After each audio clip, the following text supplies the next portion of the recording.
iNingizimu Afrika ikulungele ukubhekana nokuhlasela kwabashokobezi. Ungqongqoshe wezokuphepha kwezwe nezomnhloli uthi amabutho wezokuvikela kuleli bangabanye abaqeqeshwe ngezinga eliphezulu emhlabeni.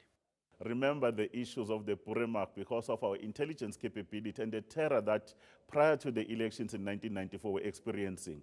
The terror in Cape Town in terms of drugs and gangsterism that was there, we're able to claim that one down. Kodwa-ke iNingizimu Afrika yaziwa kakhulu ngemingcele engavalekile kahle. Ngonyaka ka-2010, omunye wabashokobezi ofunwa kakhulu emhlabeni uSamantha Luthwaite wafika kuleli ngamaphepha omgunyathi. Lo wesifazane obizwa nge-White Widow wakwazi ukubaleka kuleli nakuba wayefunwa kakhulu ngabezomnhloli kuleli. uLuthwaite wayeyamaniswa nesigameko sokuhlasela kwinxanxathela yezitolo eNairobi ngoSeptemba ka-2013. Our country, yes, is open to people coming.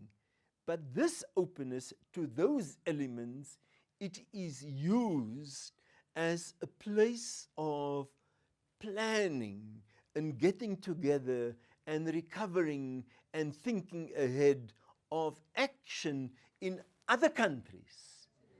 Kodwa uMahlobo uyagcizelela ukuthi izinhloli zakuleli zisezingeni eliphezulu kakhulu. Our continent and our country can't become a breeding ground for terrorists. They can't recruit here. We can't allow our country to be part of the transit point for some of these activities to happen in our country. Kanti-ke nenhlangano yamazwe aseNingizimu nezwekazi eAfrika asethathe izinyathelo ezinqala ukuqinisekisa ukuthi lesifunda sinekomidi elibhekelene nezokuphepha.